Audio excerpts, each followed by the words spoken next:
Good morning, Waken Takers. What is going on today? It is Thursday, December 11th. More importantly, it is Thursday of the first week of playoffs. We are here. It is the quarterfinals for most every league out there that is going on right now. If yours is different, apologies, but at the same time, get with the program. Come on. We got a lot of things going on here right now. A lot of start-sit questions on the top of everybody's brain right now. Good morning, Jamie. Good morning, A1. Hope you brought your coffee. I got mine locked and loaded. Had a triple shot in there this morning of the espresso to keep them eyes peeled, so that way I can be double checking and making sure I'm not missing any news, notes, or starts and sits that are going on. We do got quite a bit to get through today, so I don't want to belabor it anymore. But as always, make sure that you are following the Player Profiler Now Plus YouTube channel. Make sure that you're liking the video if you enjoy the content. Make sure that you follow me over on Twitter at jowens_ff. We also have the Player Profiler Now channel over on Twitter as well at profiler_now. So go ahead and make sure you're following in all those places so you can keep up with everything that's going on, not just with me, but with everyone on the channel, in the company. Lots of different things. News breaks every day, and we got people going live almost every day, if not every day. So be sure to keep up with everything there. But let's dive right into it. We got the Thursday night game tonight. We got the Atlanta Falcons going up against the Tampa Bay Buccaneers. Like at the beginning of the season, this seems like a really good, interesting NFC South matchup here. But as we have come to this part of the season, Tampa Bay is starting to trail off, dealing with the Baker Mayfield injury, and as well as every injury that they've had along the way between Bucky, Mike Evans, Chris Godwin, Igbuka for a period of time. Jalen McMillan, literally, there's not one offensive player that you can name that has not suffered some type of injury for Tampa Bay. So they're struggling a little bit at 7-6 here. And Atlanta has just, the wheels have completely fallen off. Penix shut down for the season. Drake London, again, PCL injury, looking like he's shut down for the season. The only beacon of hope for this team and for your fantasy teams on the Atlanta Falcons is Bijan himself. And that's really, there's not a whole lot to dive into on this game. On the Atlanta side, it's you're starting Bijan at tight end. If you have Kyle Pitts and nothing else, that's not a bad start right there. He's been, I told you not to start him last week, and he proved me wrong with 12 half PPR points. So he's got over his last two games with Kirk Cousins, he's averaging 9 targets over those 2 games and about 85 yards a game as well. So he's been doing pretty good, just no touchdowns, so you don't see the boom. But if you just need a safe floor, I got no problem starting Kyle Pitts this week. He's not an avoid for me. This is exactly when he's gonna bite me, but I'm gonna go ahead and stick with it. But really, like I said, on the Atlanta side, it's Bijan and it's Pitts. None of these wide receivers, even Darnell Mooney, are giving me any type of heartburn about do I start him or sit him. I'm sitting him. I mean, first off, Darnell Mooney is the only wide receiver that you would even consider out of this ragtag bunch of guys that we haven't heard their name in a very, very, very long time. And even when we did, it was maybe some upside there, but there is no upside here. And Kirk, if you're starting Kirk Cousins, even in a 2 QB league, you're probably in the consolation bracket. So if you're avoiding your league's punishment, I'm sorry. Over on the Tampa Bay side,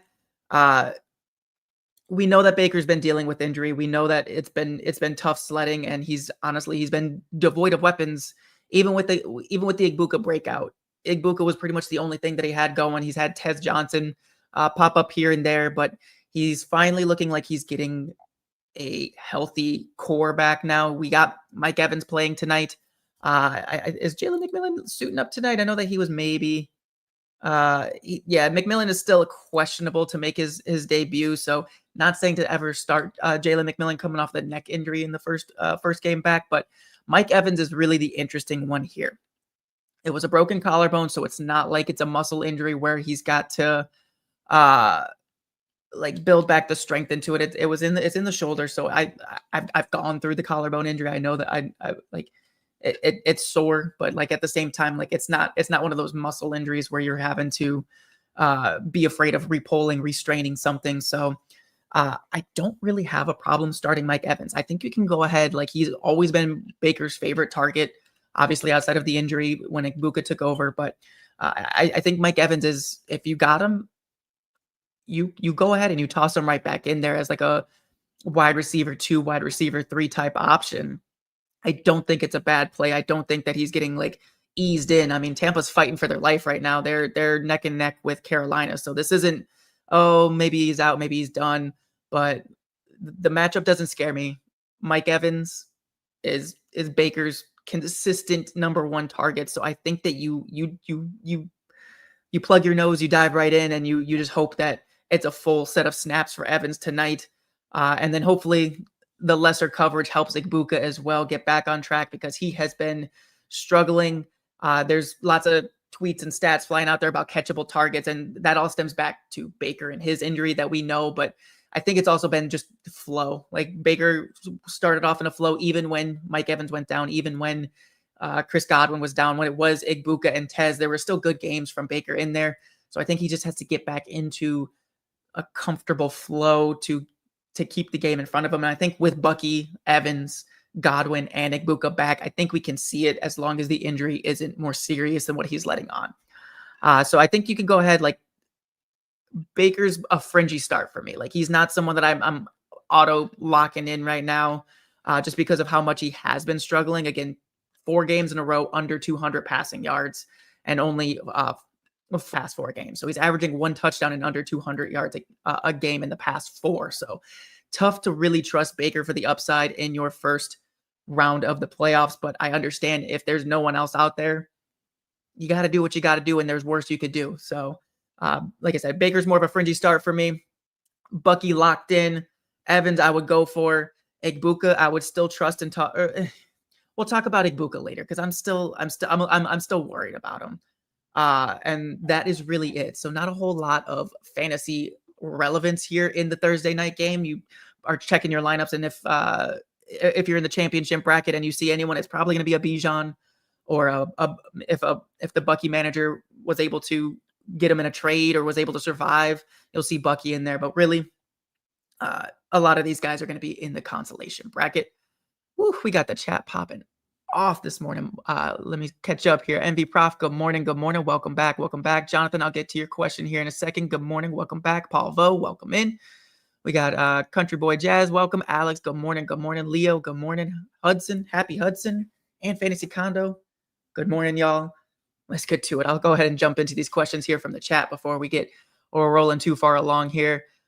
Jonathan, you got the bye week, so you dropped your kicker to grab Algier for a handcuff, because you never know what could happen tonight. 100%. I've been holding on to Algier all season. I picked up Ramondre tonight, and I was between dropping Algier, because I have a ton of running backs, but they're not quite Algier. Like, I got Corum, I got Vidal, I got Woody Marks, I got those kinds of guys, and Marks is locked in starter. But like Vidal, and I was between Vidal, Algier, and Corum, and I'm like, I want to pick up Ramondre, just because he's someone that I could plug in if Marks does miss, because that's a locked in plug and play right there.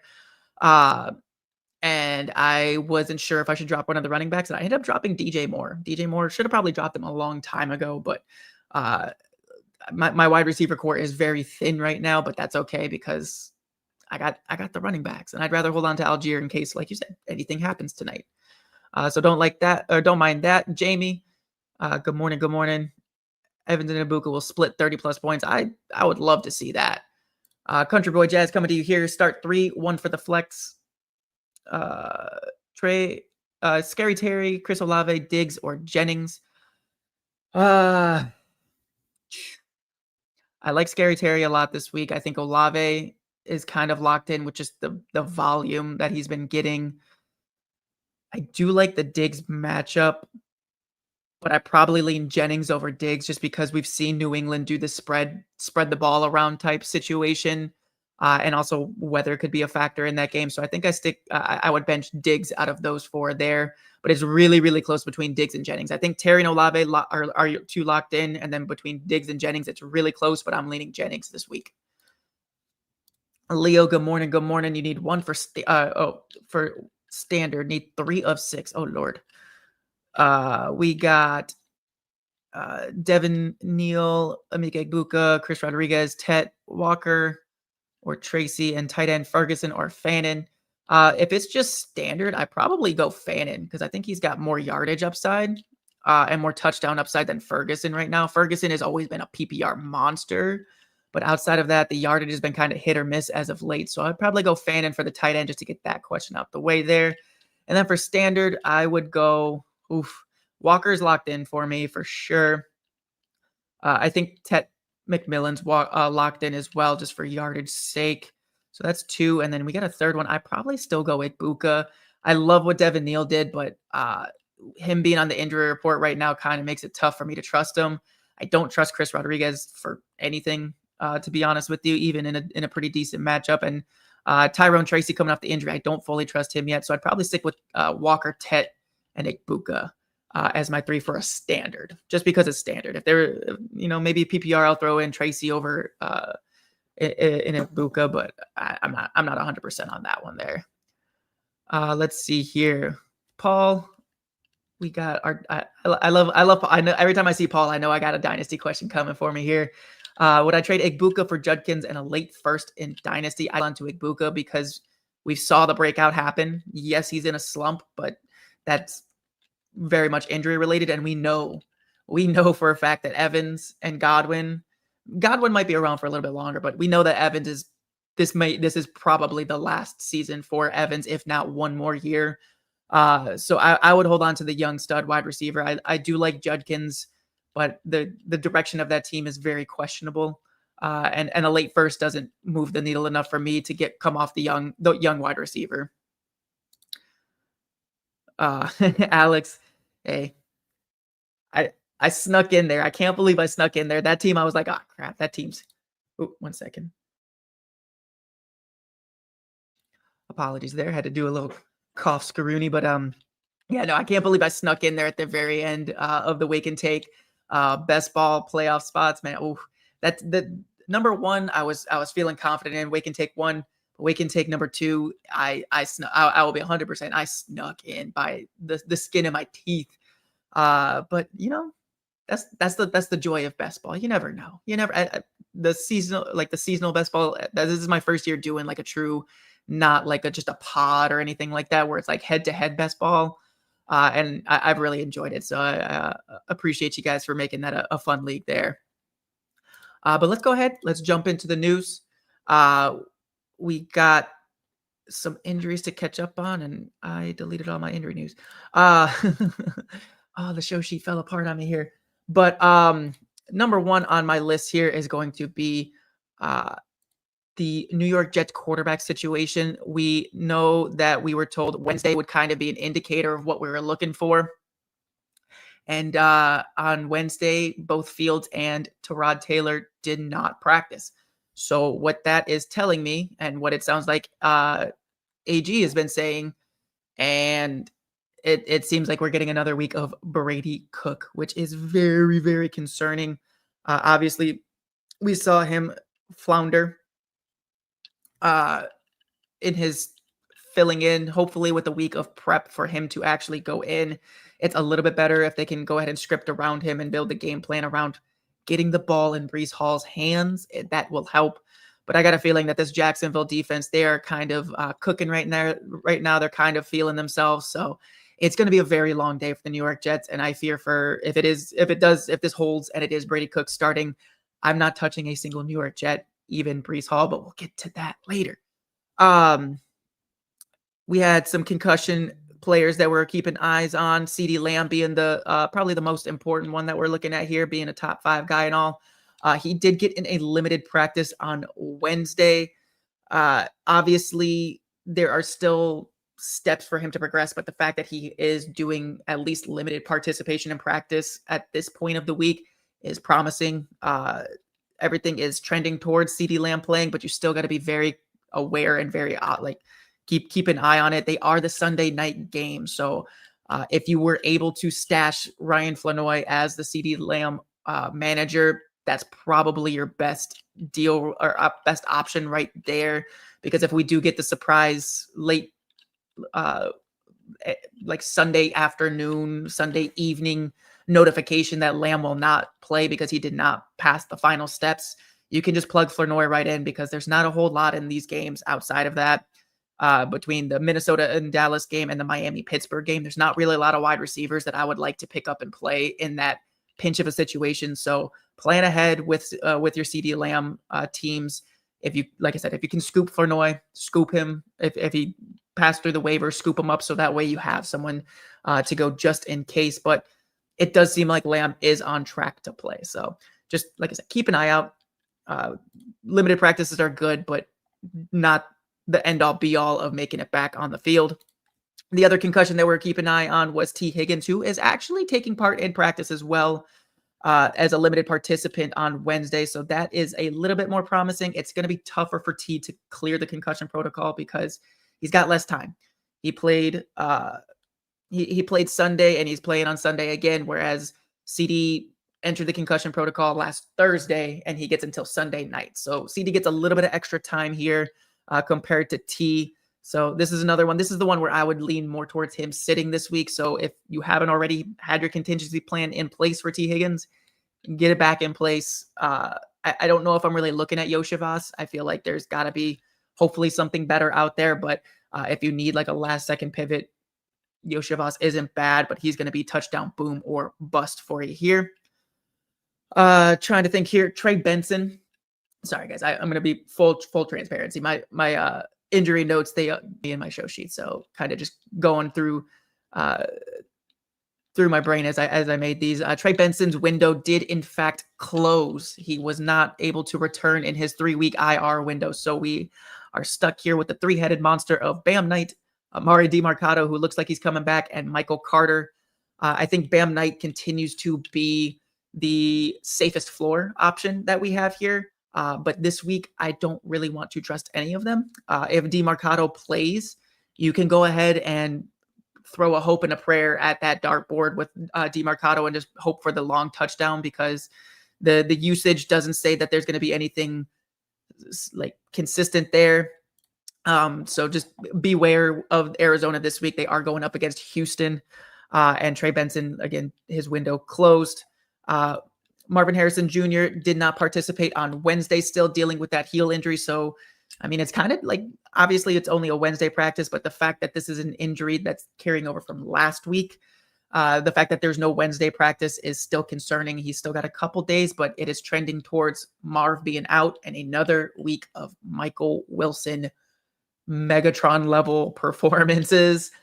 So get ready for that. Buckle up. Michael Wilson locked in, baby. Let's see here. We got David Njoku update. He missed another practice on Wednesday. Again, if it's an injury sustained in the game and it's causing him to miss practice after, I don't take that as the like veteran rest, the veteran deference rest. I definitely think that this is something that will potentially cause him to miss the game on Sunday against Chicago. So Harold Fannin already locked and loaded in my must start for tight ends. We'll talk about that later. But this is just only if Njoku misses, that only further solidifies the Harold Fannin playoff run that we have here. But keep an eye there as well. I'm trying to go through my brain and make sure I'm not missing any here before I get to your guys' questions on the side. I see him going, guys. Don't worry. I'm not going to forget. Jaden Daniels.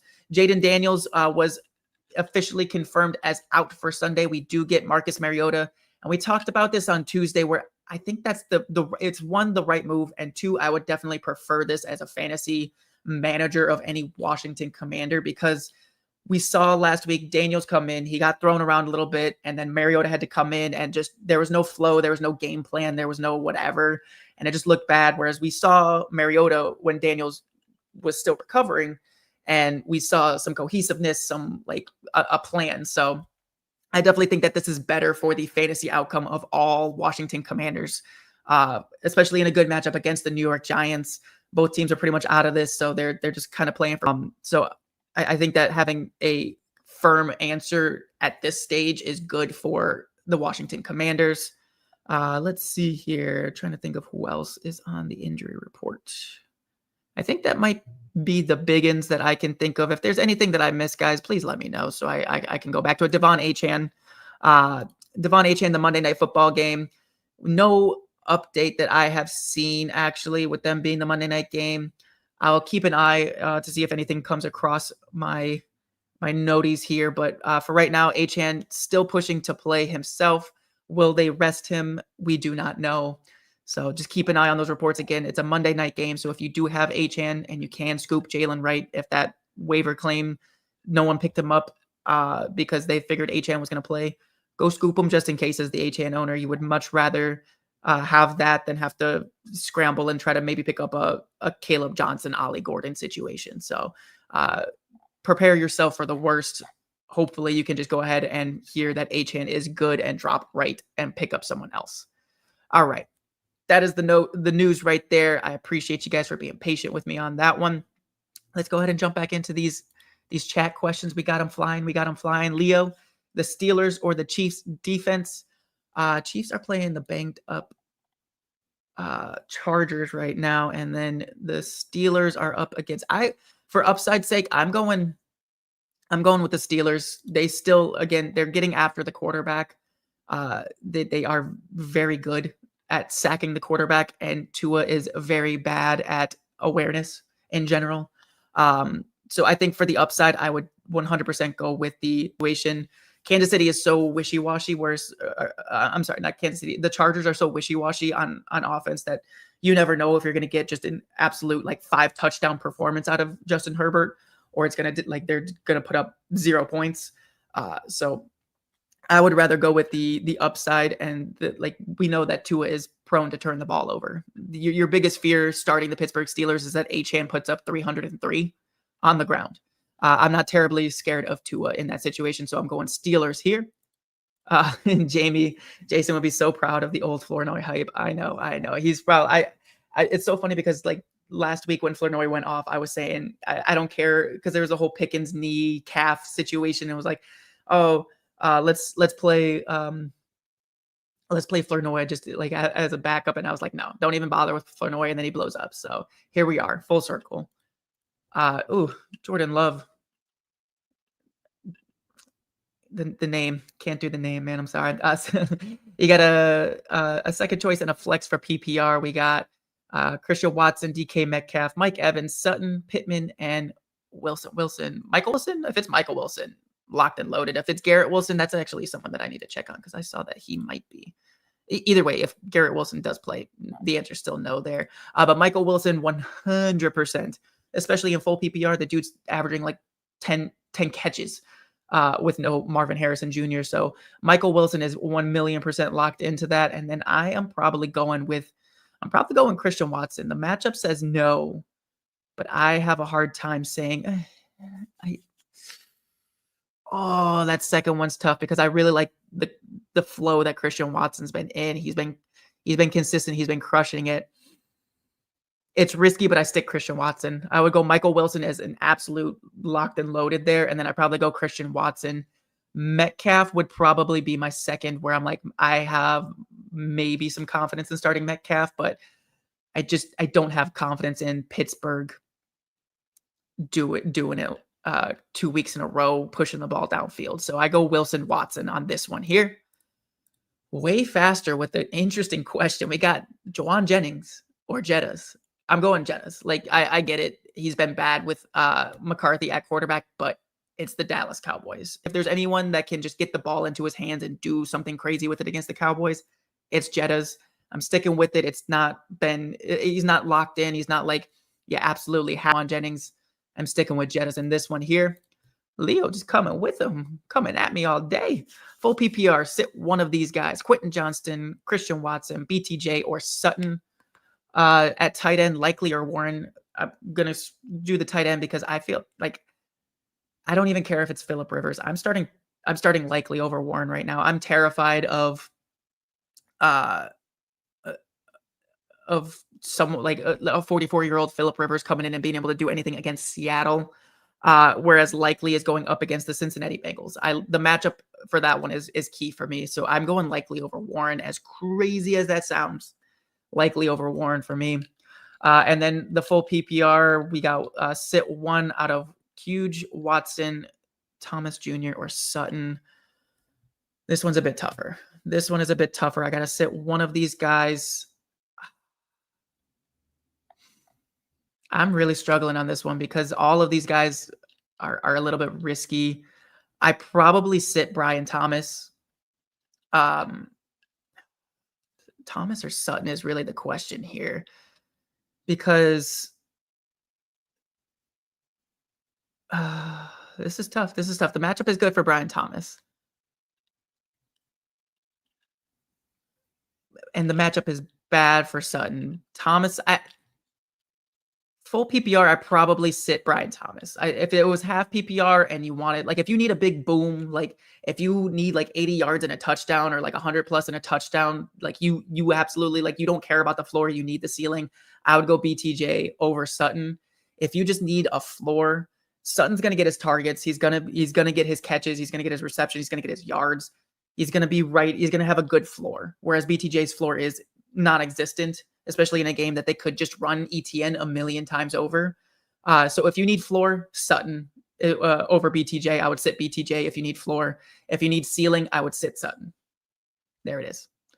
Sorry, that's I gotta talk these rankings say, but there's so many like little intricacies woven in so many situations. So it's not always like I just look at my rankings and regurgitate to you guys. I gotta talk through it too. So Third Eye, good morning, welcome in, welcome in. We got PPR start Wandale or Jacoby Myers. I'm sticking with Jacoby Myers. I know Wandale's got a great matchup here. But so does Jacoby, and I just think Jacoby is locked in as the number one. I know that Wandale is technically also the number one on his team. But I trust the pathway right now for Jacoby to consistently get his. With it being full PPR, it makes it very close. It makes it very, very, very close. But I'm still leaning Jacoby in this one. The only fear is, once again, that Jacksonville runs the ball a million times over, and there's just not too much for Jacoby to eat. But the way that Jacksonville's flowing, I'm sticking with Jacoby right now. Happy, thank you. Yeah, there's a lot of questionable rest days on guys like where it is like a Jacobs, a Pitts, a Ferguson, guys like that, where it's not like a new injury that pops up. I don't really go over those on the Thursday show because it is typically just the Wednesday rest day. If it's something new that is just like pops up out of nowhere and there's like the whispers of like, oh, this could be something, I'll go ahead and like think about like bring that up here. But like when it's a very clear rest day, I typically don't bring it up. So, but thank you for that. And yes, I did miss one. Riley Leonard did practice in full, so he was questionable with the knee injury. That's why Phillip Rivers was brought in. But again, I don't think that they bring in Phillip Rivers to not play. Maybe for this week is what I've heard. Like there's I feel like a 50-50 shot of Leonard versus Rivers this week alone. But I feel like if you're sending in an injured Riley Leonard to face the Seattle Seahawks, you're just, I mean, it's fucked up, man. that's rude as hell to Riley Leonard. I mean, I guess it's rude as hell to Phillip Rivers too, but Phillip Rivers came back out of retirement to do this, whereas Riley's fighting for his like, career right now. So it'll be interesting to see where they go, where Indy goes with this. Jamie, have I seen the Brissett ranking on Player Profiler? I have not checked the rankings this week yet. Where's he at? Where's he sitting? Oh, come on. I am logged in. What are we saying here? Let's see where we got Jacoby ranked 28th. Woo! That's low. I don't think I got him that low. Just because, I mean, the dude's been doing nothing but cooking. I mean, that's below Kirk Cousins and Tua. That's below Justin Fields. I don't got him that low. No. I will go ahead and say that I do not fully agree with it. I do say that he is very much lower than where he has been for me in my rankings, but he is not that low for me. But he is someone that I am looking to pivot if I have to. If there's anything out on the waiver wire, we'll talk about my start of the week. It's an interesting one. The Texans are allowing a very low amount of QBs. I do definitely understand they've played good QBs too. Patrick Mahomes absolutely swallowed up by them. But my only thing is like the Cardinals have nothing, and there's garbage time potential here for sure. So that's my only reason that I'm not going to put them down in the dumps like here.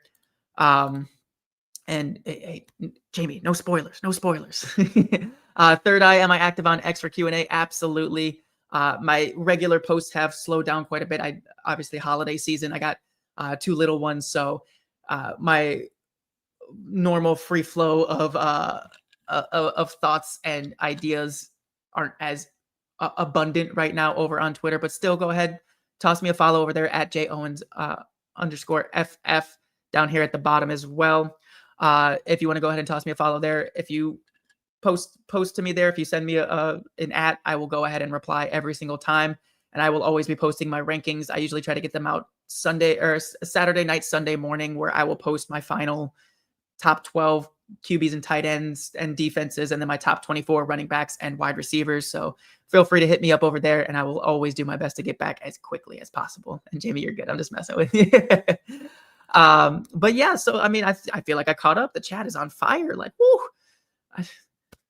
my breath a little bit. You guys got me running today. But that's what I got for the news right now, guys. And that's what like I said, I caught up on the comments and caught up on the chat. So I appreciate you guys. Keep the questions flowing. I love. This is, I always say it, this is my favorite part of the Thursday show, is just having you guys in here talking. We get to just spit it back and forth. We get to bring up, like, you guys don't ever just like nod along with what I say. I love that you guys are always pushing it back and throwing things at me. And I just like, I hear you. I understand you. And I'm going to throw the things back at you. And hopefully that we can just continue to have that back and forth. But I mean, hey guys, we are at the end of, where? Okay. I thought that I had, we're at the end of the regular season of fantasy football. It is time to flip over to the playoffs, but that does not mean that DFS is stopping. We still have DFS contests every single week over on Fast Draft. We still got the Quick 6 Super Slam free rolls. We got the Flex 6 Frenzy drafts. And then we also have Best Ball is coming back for weeks 15 through 17. The Rabbit Draft is still going on.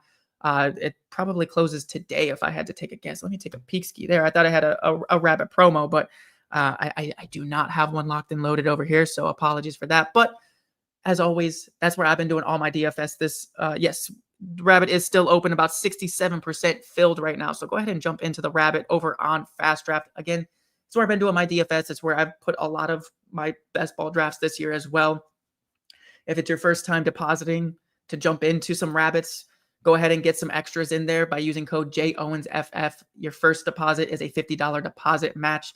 That's 5 free playoff Rabbits. That's 5 free Quick 6 Super Slams. That's 10 free Flex 6 Frenzy drafts. So go ahead, if you haven't already, put some money in there. Go ahead and use the code. Get some funds in there and get to drafting. Like I said, we've been doing the free roll for new drafters on the Quick 6 Super Slam, and that's really that's the easiest one. You don't have to draft for that one. You just pick your top 6 guys, and you can get chalky. You can go crazy with it. You can pick some random guys that are low rostered on that, and just have fun with it. You plug them into your boosters, and it's a lot of fun. The boosters really make it a lot of fun over there. So go ahead, jump over to Fast Draft, use code JOwensFF, and I'm going to go ahead and pass over the Podfather to talk more about the Quick 6 Super Slam. Pour one out for an incredible best ball season. It was a breakout 2025 for Fast Draft, but now the NFL action has started. That means it's DFS season. That's right. You might think, oh, wow, DFS, I can't win DFS. Oh, but you can on Fast Draft. You just pick any 6 guys, and you put them in a handful of booster spots. There's no salary rubric you have to follow. You're not going up against thousands of killer bots in these tournaments. Oh, no. These are regular people grabbing their 6 favorite plays of the week, and that's all you have to do. And we post the ownership so that you can choose how much chalk you want. There is no drafting. It's called the Quick 6 Super Slam. The Quick 6 Super Slam is the signature DFS contest at Fast Draft. It is changing DFS. We are making DFS great again. So go to fastdraft.app and use your host promo code for a $50 deposit match. And let's go start drafting faster.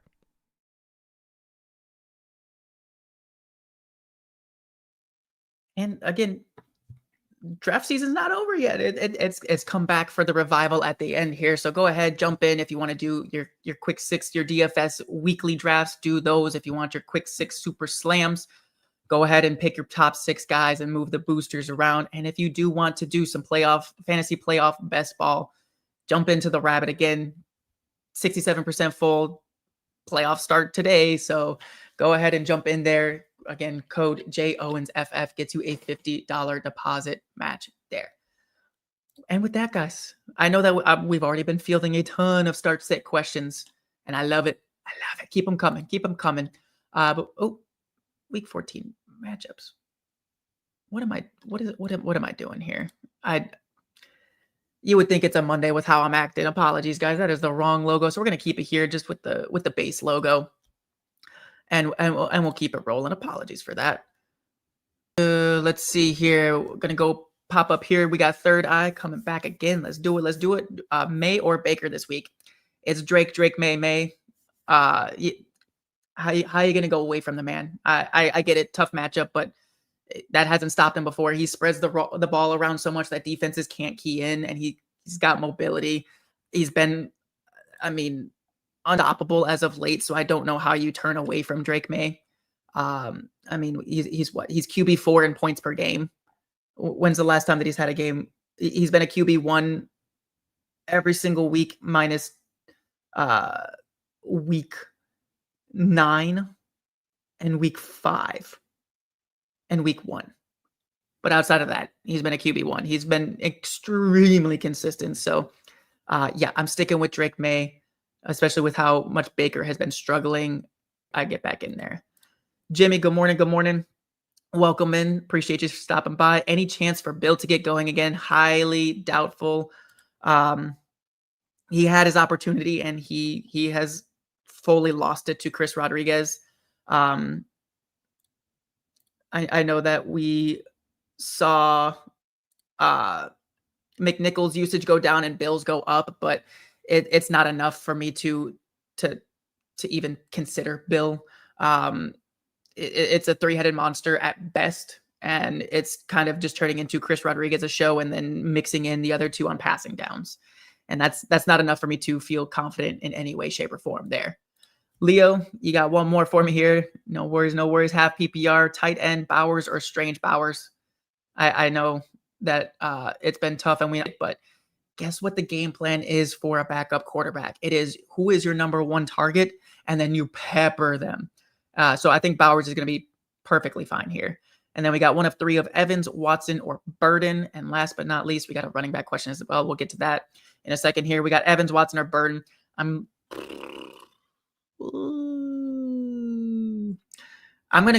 still going Watson. The matchup is tough, but so is trusting Mike Evans 1 week back off of injury here.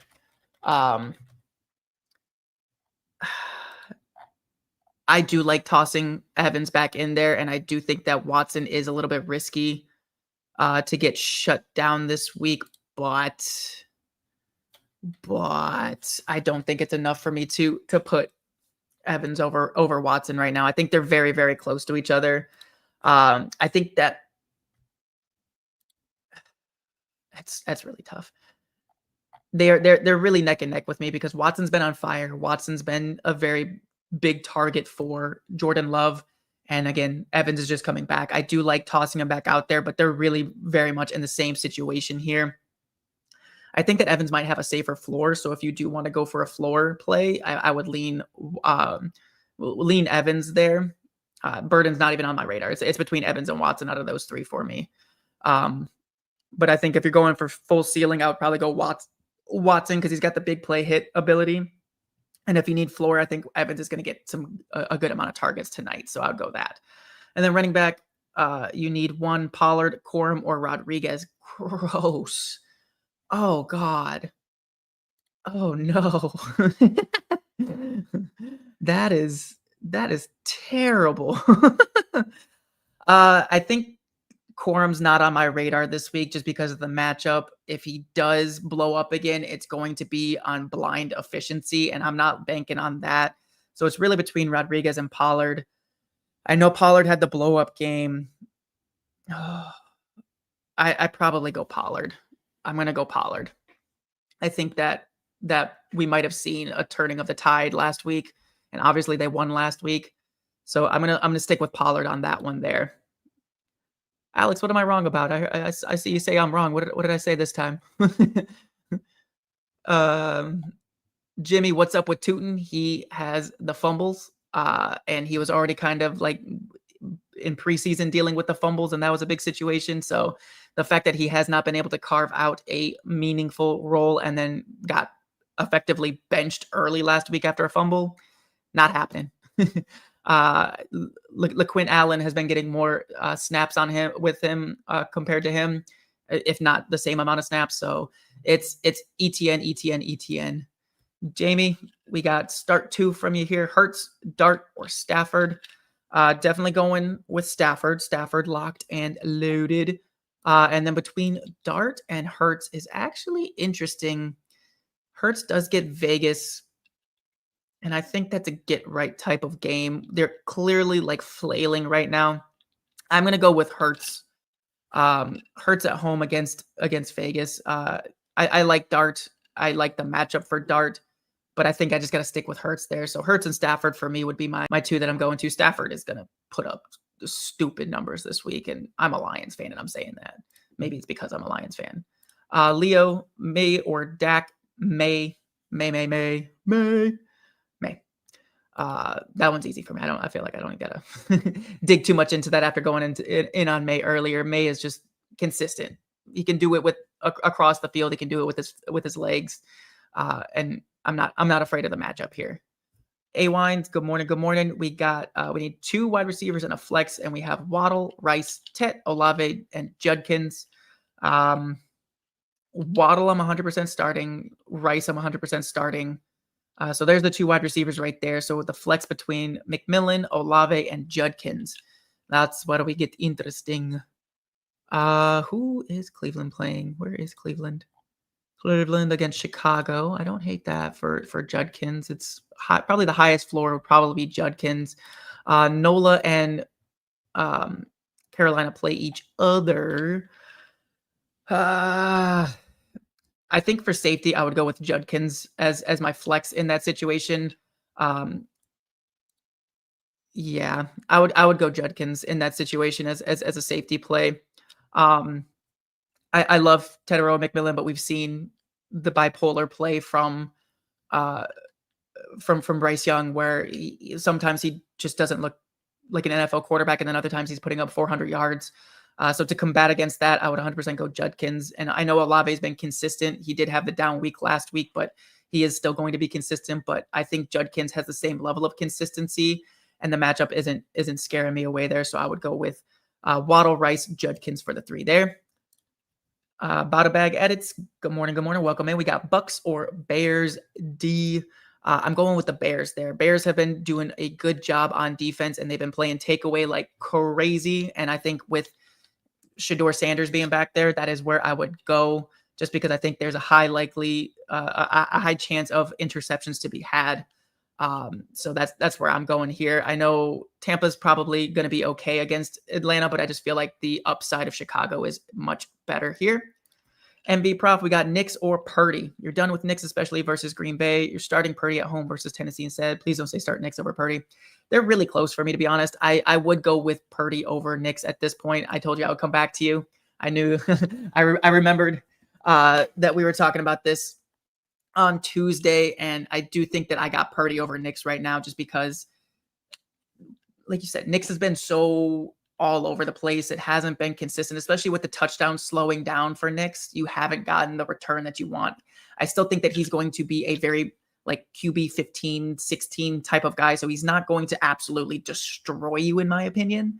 But I just think it's much harder for him to hit a ceiling compared to Purdy, who is, I mean, every game for a lot of these NFC teams are must-win games. So we're going to see them go all out for everything. So I think that Purdy is definitely the right play on this one. A Wines, well, another one here for me. You need 2 in Dynasty playoffs. We got Brissett, Pickett, Ward, or Jets Jets QB. Gross. Who is Tennessee playing against San Francisco? Oh God, that is disgusting. And who is Vegas playing Philly? Even more disgusting. I hate to say it, but I'm going Brissett Ward. I don't trust Pickett for anything going up against Philadelphia. No shot, no how. That defense is still stout. I don't care what anyone says. At Jets QB, you couldn't get me to start a Jets QB for anything right now. Like I said, Jacksonville's defense is feeling themselves. I'm not doing it.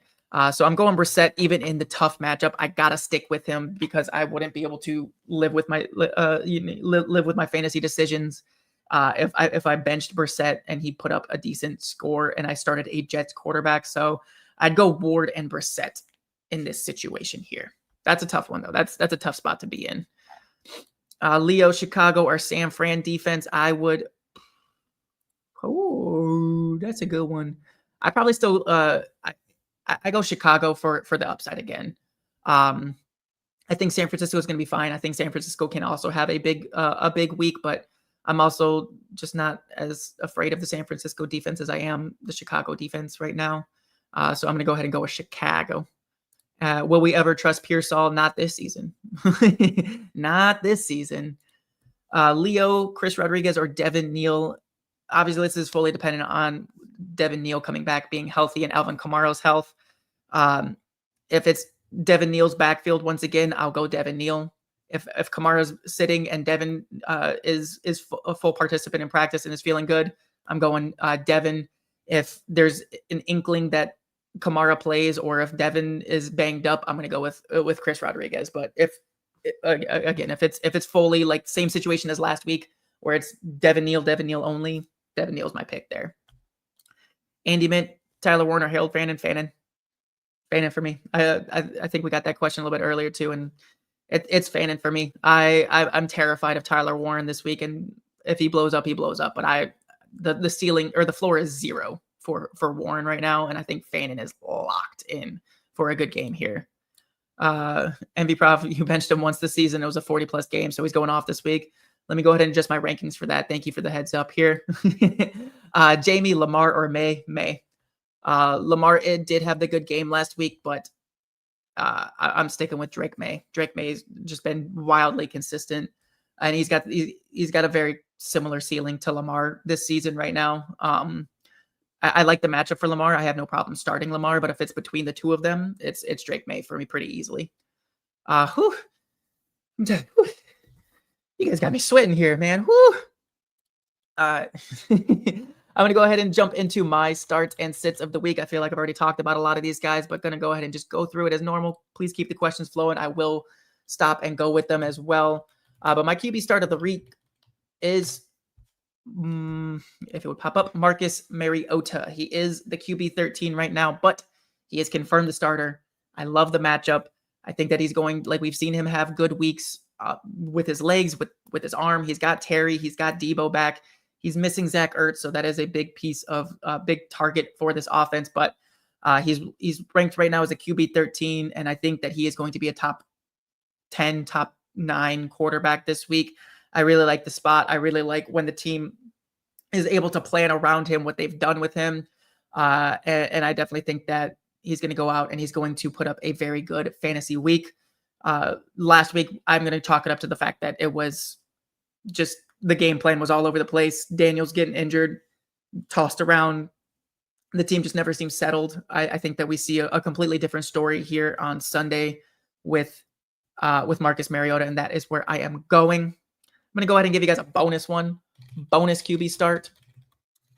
And we joked about him last week, and I got bullied into making him my espresso shot of the week.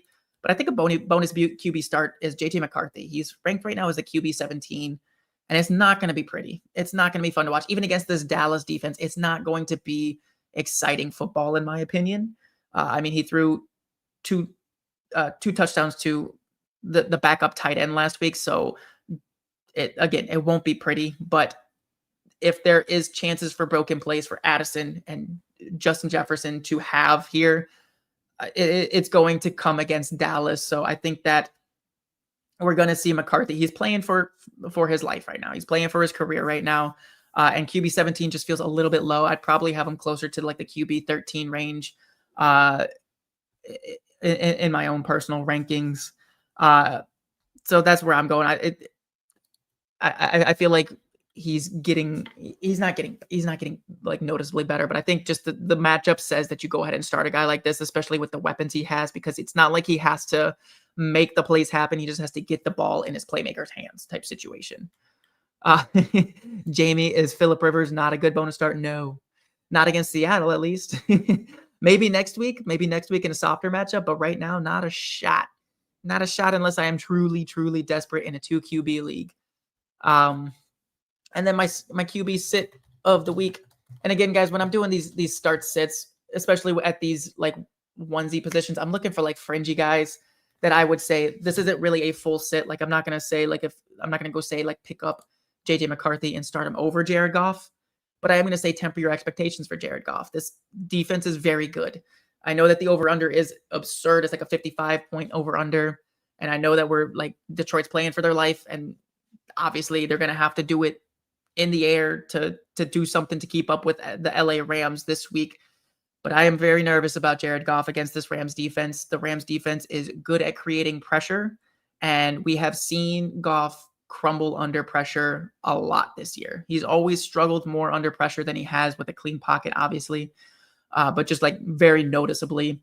So that is my fear for Goff this week, is that it's going a lot of the Detroit offense is going to be through Gibbs and not through the air as much.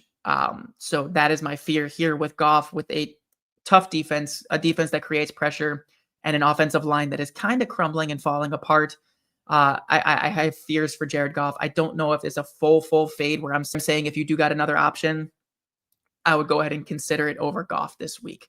Goff feels more like a boom bust type QB for me going into this game here.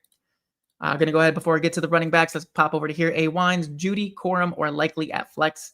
I'll go Likely. I'll go Likely at the flex there. The matchup. Cincinnati against the tight end is a joke. And Likely already put up almost 100 yards on them 2 weeks ago. So I'm going to go ahead and go back to Likely. Judy is too hit or miss in this just comedy of like clown car QB situation. I know that Shador is locked in as the starter right now, but Corum, tough matchup, so I'm going Likely easy there for me there. Jesse Banda, welcome in. Start 2, we got Dowdle, Kyren, Igbuka, and Sutton. Kyren locked in, and then second, oh God, I probably stick. That is really tough. That is a really tough one. Williams is the easy one. I don't care what the matchup is. I'm starting him there. We got Dowdle and Igbuka is the toughie for me. If you need floor, I would go ahead and just say start Sutton and get your boring points and call it a day. But if you need big points, I would go Igbuka. I know that he's been struggling as of late, but the targets have still been there. Baker's just got to get it together. And I think with the full offense together, he can. So I would probably go Kyren Igbuka. If you want to just play it as safe as possible and you don't need a big blow up week, you just are looking for floor, Kyren Sutton would be where I go. I'm having a hard time trust Rico Dowdle right now. We saw him lose the hot hand like chair, and I feel like it's tough to get that back at this time. So Dowdle's risky, Igbuka is risky, Sutton is safe but no upside. And if you do need the upside, I'd lean Igbuka. So Kyren Igbuka if you want upside, Kyren Sutton if you want floor. Leo, full PPR, 2 of 5 flex. Ooh, God. Lots of reading here. RJ Harvey, Sutton, BTJ, Vidal, and Warren. Harvey locked in 100%. Matchup's not great, but can't turn away from what he's been doing. And then the second one for the flex is it's upside versus floor. Floor Sutton. I'm going to keep coming back to that, especially full PPR. You know what? Sutton. Floor Sutton. If you need like a crazy blow up game, I would go BTJ and hope that he catches 2 touchdowns. Vidal and Warren, they're not really doing it for me right now in the 50-50 timeshare, especially in a full PPR. I'd rather look to the 2 wide receivers. If you just need the safe floor, Sutton as the second one. If you need the big boom potential, but you're willing to take a very low floor, go BTJ. MV Prof, Dowdle or BTJ non-PPR. God damn, guys, I'm saying. Dowdle is where I would go here with the non-PPR. If there's any, even half PPR, it's very close. It's very, very close. I lean Dowdle. especially being non-PPR. I lean Dowdle there. Rodrigo, good morning. Good morning. For QB, Goff, Lawrence, or Herbert? I probably go Lawrence in that situation. Better matchup. And Lawrence has been kind of cooking. He's been doing it with his legs too, so I feel like that gives him a higher ceiling than Goff right now. And with Herbert's injury going up into Kansas City, I am a little bit worried about that matchup for him. So I'm going to go with Lawrence here. Excellent.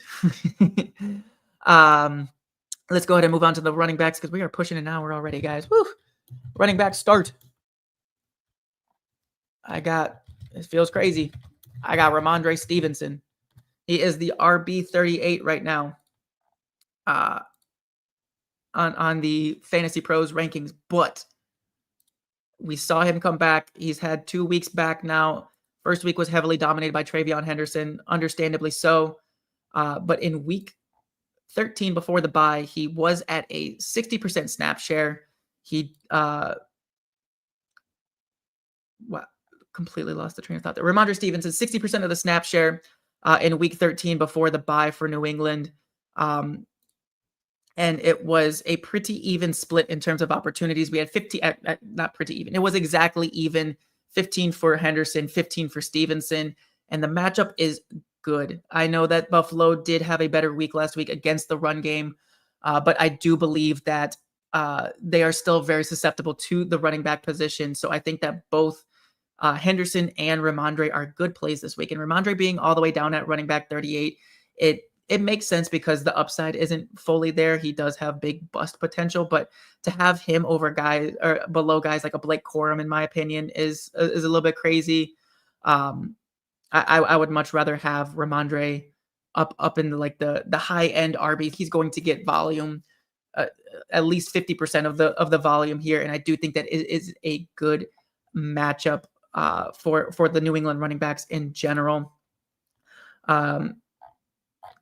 In that game, like he didn't in week 13, he didn't do a whole lot. I mean, he had 80 yards on 15 opportunities. He did have red zone opportunities. So I just think that Ramondre is a much better play.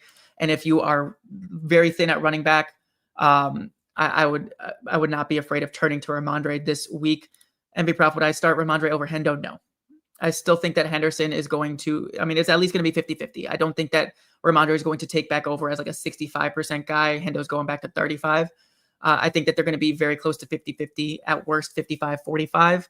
And Henderson obviously has just the big play potential on any given snap. So I wouldn't go that far, but I definitely think that in a lot of these 50-50 situations, like I said, like Blake Corum, a Devin Singletary, a Tony Pollard,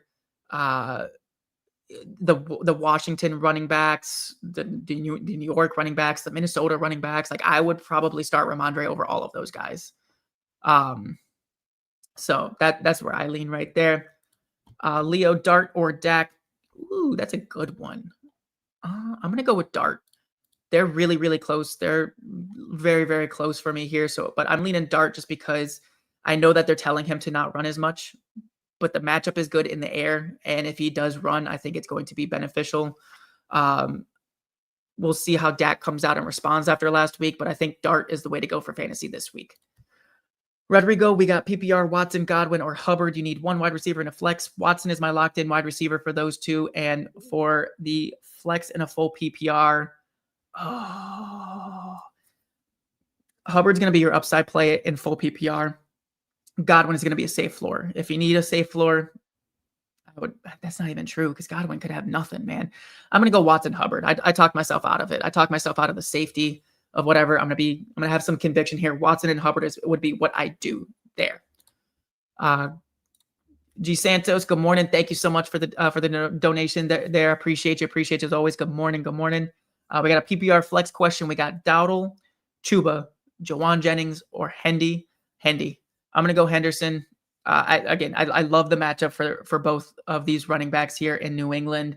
If I had to pick two of these guys, it would be Jawan Jennings and Henderson. But right now, if we're just looking at one, Henderson all the way. I'm not even going to with the other two, I would start Henderson and Jennings over both Dowdle and Chuba just because I don't know what the hot hand is going to look like coming out of the bye. So going to go ahead and sit there. You need upside, so likely or Jawan Johnson, likely 100% for me there on that one. Jawan feels like a very safe play, and he does have upside potential, but he's much more of a floor type play, whereas likely against the Cincinnati Bengals is the ceiling play. So I'm going to go ahead and go likely on that one there as well. Appreciate you again. Let's go back up here to Leo Manungai or Devin Neal. I'm going to go. That's a good one. That is also a good one. Let's see here. Let me take a peek ski at my brain. I'm going to go Manungai. I feel like the touchdown upside is greater for Manungai. He has been getting more of the. I know that it's a 50-50 split right now with him and Swift, and Devin Neal is most likely getting the backfield to himself. But I'm going to go ahead and stick with Manungai here. But it's closer than I would like to admit. But I lean Manungai for the first round of the playoffs for sure. Landon, good morning. Welcome in. Do I have faith in Lamar for the fantasy playoffs? I do. I think that what we saw last week was promising, and the matchups are good. They're not tough, like the worst matchups out there to finish off the season. And Lamar has struggled. So yes, am I like 100% like locked in? No doubt in my mind, Lamar's going to carry me to a championship. No, I'm not there. But I'm also not going to be like, oh, I'm going to actively try to start fringy guys over him. No, I'm not going to do that. So he showed up last week. If he shows up again this week, I'm 100% trusting him this week. He's locked in for me this week, no matter what. And then week 16 and 17 are a bit tougher, but I'm still going to stick with him unless I have another elite option. Let's see. We got Maddie. Good morning. Good morning. Start 3 in a 14-team lead. Higgins, Likely, Loveland, Parkinson, Addison, Mooney, Keenan, Algier. Likely locked in for me for sure. Is it full PPR? I don't know if that really changes my answer here, but Likely and Higgins are probably two very locked in for me. And then for my third one, I would go Addison this week, honestly. If it's a 14-team league, I feel like you need some upside in that full PPR. Yeah, I'm going to go Addison, Likely, Higgins out of that full group there. I think that's a nice mixture of floor and ceiling out of those three. So I'm going to go ahead and go with those: Higgins, Likely, Addison. And then start Bijan and Algier together. You have Breece Hall, and he's a questionable tag. If I waited out, I have to grab someone off the waivers, and it's slim 12-team standard. I think it's risky to do so. But if there's truly nothing else out there, I don't have a problem with it, because with Breece, you not only have his own questionable tag, which I'm not really concerned about. I think that's just more like maintenance with the soreness and everything. But if you just want to avoid having to pick up some garbage off the waiver wire in case Breece Hall does have an issue, or if it is Brady Cook, I would go ahead and I would start Algier and Bijan, but you're just with Algier, you're hoping for a big run or a touchdown. Breece is going to be tough to trust this week regardless. So I don't really have a problem with it. It is risky. It's risky either way you go. So for safety's sake, I would probably just stick with Algier over Breece. It's gross to say. Let's go ahead and jump over to my running backs. I did have the running back start, and you're actually setting me up here for my running back sit of the week, and it is Breece Hall. I definitely think that you have, like, again, in your situation, I would go ahead and sit Breece Hall. And again, I'm not even like afraid of his injury so much. Obviously, like, more could develop, and that could be the reason. But the main reason is Jacksonville has been cooking on defense, and this New York Jets defense, if it's Brady Cook back there, has no leg to stand on. The defense can just key in on Breece, and there's nothing that they can do about it, and Breece will get shut down once again. So that is my big fear here right now. He is ranked as the RB20 on Fantasy Pros, and that is too high for me. I do not trust it. Sam, I am. I know that his upside is in that range. I know that his upside is greater than that range, but I just don't weak. So I am trying to full fade Breece Hall all the way. And yeah, like you guys said, he is questionable. He did miss with knee soreness, but again, like on a Wednesday with a guy like Breece, I'm not reading into it too much. Today, if he misses today, very much concerned. Prof, 100% with that. If Brees misses practice today, full panic. And Maddie, that might be like even greater reason to even greater answer. If Brees misses today, 100% fire up Algier. Honestly, I'm probably starting Algier anyway, just for the safety and not taking a 1-point dud out of Brees or a complete zero. But Prof, slow down on Isaiah Davis week. It's not Isaiah Davis week. It is no Jet week, even with or without Brees. Let's go ahead and jump over to the wide receivers. My wide receiver start is going to be Jaden Reed. I kind of went fringier on these starts of the week because I feel like we're Ramondre running back 38. We got Jaden Reed here, wide receiver 38. And they're both kind of similar situations for me where I think that Jaden Reed, it's a bad matchup. He's only going to be in on 50 to 60% of the snaps. That's his role. He is like him and Josh Downs. They're the Spider-Man meme pointing at each other where there's two established outside guys in Green Bay. There's two established outside guys in Indy. And then they just throw in these explosive slot guys like Downs and Reed. But I definitely feel like the Reed situation is a lot better than the Downs situation right now. Jordan Love's playing really good football right now, as much as I hate to admit it. And the matchup does scare me a little bit, but I also feel like the matchup kind of feeds to Jaden Reed more than it does to Watson and Dobbs. The outsides are going to be tough sledding. And I think that Jaden Reed is going to be an explosive option for them to underneath. And we've seen on limited opportunities, on limited routes, that Jaden Reed can perform more than well enough. We've seen blow up games out of him, and that's what I'm looking for here with this start of the week. He came back and he only had a 48% snap share, 65% route rate, and of course, air yards low. But that's not what we're looking at him for. Looking back to the 2024 season, we had the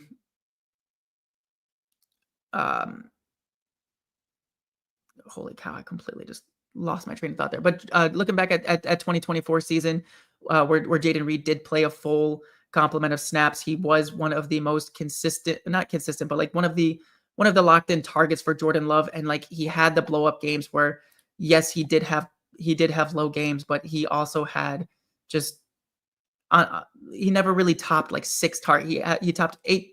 He had a max of 8 targets last week. So he doesn't need a lot to get it done. And in a matchup like this, in a must win like this, in an away game where they're not going to be able to just hand the ball to Josh Jacobs a million times, I think that Jaden Reed is going to be an important part of the offense. And I think that he is going to be able to, he's 2 weeks back after the injury. I think we're going to see the numbers go up a little bit here. He's going to be in the 50% snap share still, but the routes will be around 65 to 70% still. And I think the targets are going to be around 5 to 6. And that's all that you can ask for with a Jaden Reed going into the week. He is very risky. He is a high upside home run swing, but it's the playoffs and you got to think about these types of things. You could play it safe, but I don't want to play it safe. I think that this is a great spot for Jaden Reed. I think this is going to be a Jaden Reed game out of Green Bay. Someone dropped Pacheco and Tootin, but yeah, Algier might be safer. Yeah, I would trust Algier very much over Tootin. Pacheco probably too. He hasn't been seeing the field. I feel Algier sees the field more than Pacheco at this point, so I would just stick with Algier there. Let's go ahead and keep it moving. Wide receiver sit for me. We've talked about him at length today. It's Emeka Egbuka. He is ranked right now as the wide receiver 25, so he's not a locked-in wide receiver 2. I think that the ranking's pretty fair, but I am still worried about him. I think that he has the same upside that he's had every single week, but I also feel like the floor can be lower due to Mike Evans being back. Egbuka is no longer the primary target. He's not going to be the first read target as often. They are going to try to get Evans back into a flow and Baker back into a flow, and right now it just has not been through Egbuka. We've had a lot of disappointing games here out of Egbuka and Baker Mayfield as of late. And it's a Thursday night game. It's it's going to be a very basic game plan here. And like I said, it's been there, and the production just has not for the past 4 weeks with Egbuka. The air yards have been good, and again, it's just uncatchable targets and bad drops combined. He's going to be out there a lot. He's going to be, like I said, the upside is still there. It has nothing to do with the upside. It has everything to do with the floor completely falling out on Egbuka right now. In terms of yards per route run, he's dropped down to a 1.84 on the season. That's still good, but it's not that 2.0 that we're looking for out of these out of elite wide receivers. Yards per target have come down. He's down to a 7.3 yard per target. The drops have gone up. He's wide receiver 8 in terms of drops. He's got 6 drops. So everything has just been kind of like leveling out from the big breakout. The past 4 games have really just leveled it out, and we're looking for just we're looking for the bottom here, and we're hoping that we've hit it and we can start to climb back up with Egbuka. But again, with Mike Evans coming back, I just feel like the game plan is going to shift a little bit here, as we've seen the past 4 weeks. It's just not working in Tampa right now. So they need to switch it up if they want to make the playoff push. And I think Evans coming back is the start of that. So beware with Egbuka. I'm not saying to full fade, but I am saying if you want upside, you can go for it, but just beware with no floor. Patrick, welcome in. Good morning. Good morning. Drop Pierce for Flournoy. You have CD.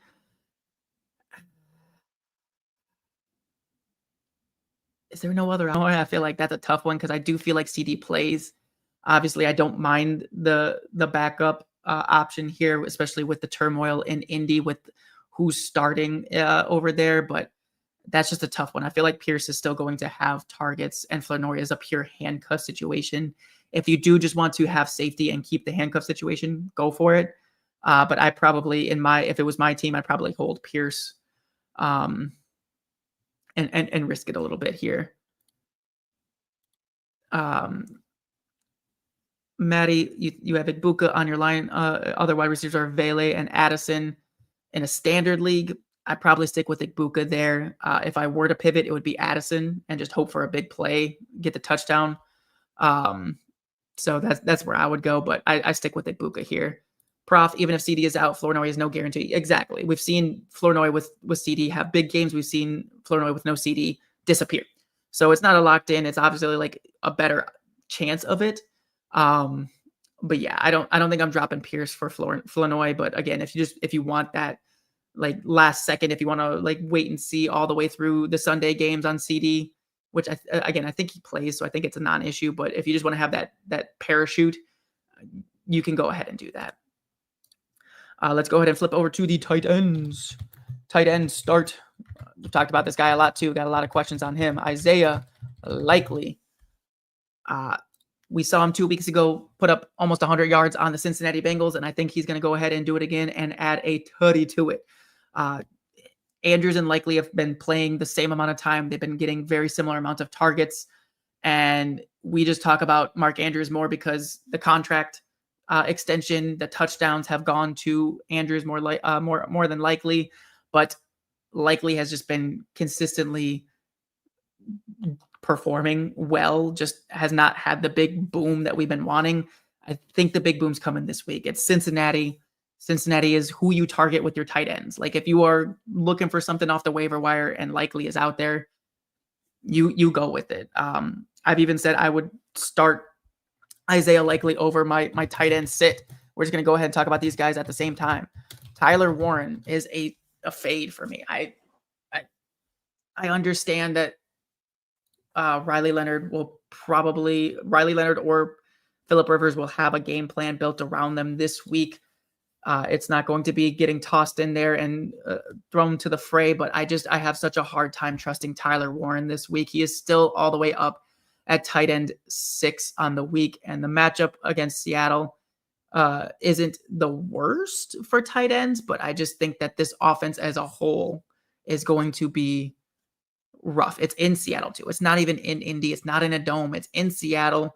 I do not trust Tyler Warren this week. I would play my start of the week, Isaiah Likely, over Tyler Warren this week. I am doing everything in my power to bench Tyler Warren this week because the floor is lava. The floor is 0. The floor is you lose because you got a goose from Tyler Warren, or you got like a 2.2 because he got to run the ball a couple times as quarterback. I don't trust it. I don't like it. I don't like really anyone outside of Jonathan Taylor this week in my Indianapolis teams. I do not, I can't. I do not like it, Sam. I am. It's really tough for me here. So I would 100% pick up and play Likely, Brenton Strange. Who else do we got here? Dalton Kincaid, Harold Fannin. All of these guys I would very much easily play over Tyler Warren. You could even talk me into Theo Johnson over Tyler Warren just because I like the matchup. I think Colston Loveland would be where I stop because I think that's a very similar spot. But for me, that like Tyler Warren is nowhere near the top 6 tight ends for me as he is on Fantasy Pros right now. He is crashing down my rankings. Colby Parkinson, MVP Prof. No, I'll stick with Warren over Parkinson. I know that Parkinson has been looking better, and it's a decent spot for him, but I'm sticking with Warren over that, just due to talent. Let's see here. We got Nick. We got a bit of a long one here. This is short. Don't worry about it. You were very succinct with that. We got Evans, Rodriguez, Monangai, Pollard, or Pierce. I probably go Monangai. I'm gonna go Monangai here. I'm not terribly afraid of the matchup anymore. Cleveland have softened up quite a bit. If I were to pivot, it would be to Mike Evans. But Monangai over all those other running backs, and I'm hard pressed to trust any Indianapolis Colt right now outside of Jonathan Taylor. So Monangai would be who I go to. If it's full PPR, I might lean Evans, but I'm gonna stick with Monangai for now. Maddie, Likely, and Waller. You have Warren too. If you're asking to start both of them over Warren, I probably start both of them over Warren. Yeah. Yeah. Waller is a little bit tougher over Warren for me. They're probably in a very similar spot, but I would still probably, just for upside's sake, start Waller over Warren. Likely 100%. I would, like I said, for upside's sake, I would lean Waller over Warren. I think that Miami was just running the ball a lot last week. And then let's get here to my defense and special teams, because I got to get out of here, guys. Defense, special teams start is going to be New Orleans Saints. The New Orleans Saints are my defense start of the week. We've seen, this is an upside play. We've seen Carolina just completely fall apart on offense. We've seen Bryce Young completely fall apart on offense.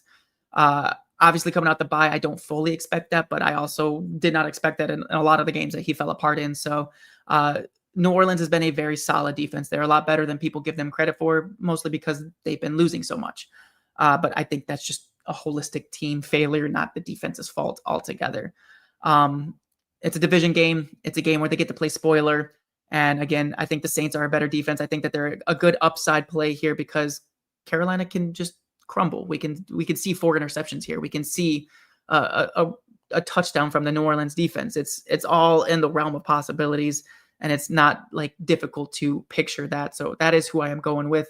And my defense sit of the week is going to be Dallas Cowboys.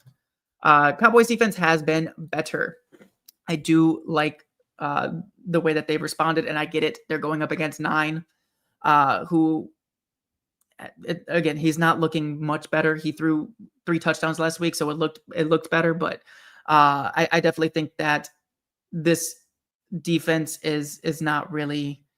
They're still not good enough for me to put in the top 10 where they're ranked right now as the number 7 defense, and I think that's just too high. I think that's people banking on 9 to come out and throw 3 picks, which is fully possible, but I don't see it. I think that we're going to see Jettas and Addison get the ball in their hands, and once that happens, it's going to be the Cowboys defense like that we love and know that's going to facilitate a shootout here. So I'm avoiding the Cowboys defense. I'm starting the Saints defense.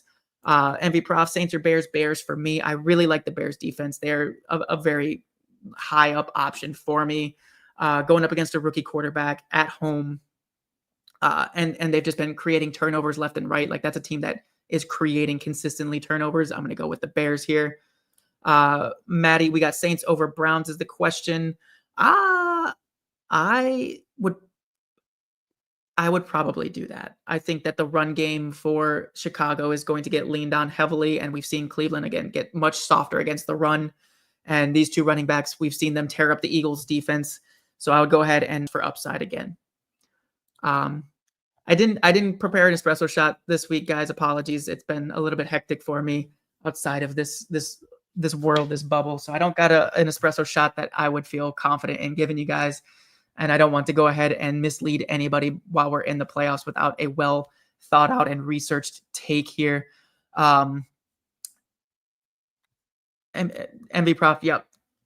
The Browns played the Titans last week and got 1 point. 100% accurate. Would you drop the Browns for the Saints? I think you can go ahead and do that. I forget what the Browns. No, the Browns schedule after this isn't any better. I like their matchup last week is what I was holding the Browns for, and that was so I don't have a problem dropping the Browns for the Saints to go ahead and just keep it rolling this week. If it's rest of season, I don't know who the Saints are playing outside of next week, but I wouldn't have a problem with that, and there's maybe going back to the wire next week. But that's it, guys. That was the week 15. That is the playoff primer right here. Thank you guys for coming in. Thank you guys for all of the questions, the donations. I appreciate it very much. This was a fun one, as always. You guys literally got me sweating here. You got me working hard. But as always, make sure that you like this video. Make sure that if you watch any of these videos after the fact that you are liking them, I appreciate it very much. Make sure that you're subscribed to the Player Profiler Now channel so you can get the notifications when I go live on Tuesdays and Thursdays. Be sure to follow me over at jowens_ff. Feel free to throw questions at me there, and keep an eye out for my rankings that I post weekly, along with any thoughts that pop into my brain that I have time to put down on the phone. Appreciate you guys as always. Good luck on your matchups. I will go ahead and catch y'all on Tuesday to hear about the wins and the losses. From the Podfather to you, I deeply appreciate you tuning in. And many ask, what can I do? What can I do to help support the hosts, the research they do, the production costs? Go to playerprofiler.com, Dynasty Deluxe, World Famous Draft Kit, Rankings, DFS Dominator, and of course, data analysis. Subscribe to any one of those, and you support all of us and take Player Profiler to the moon.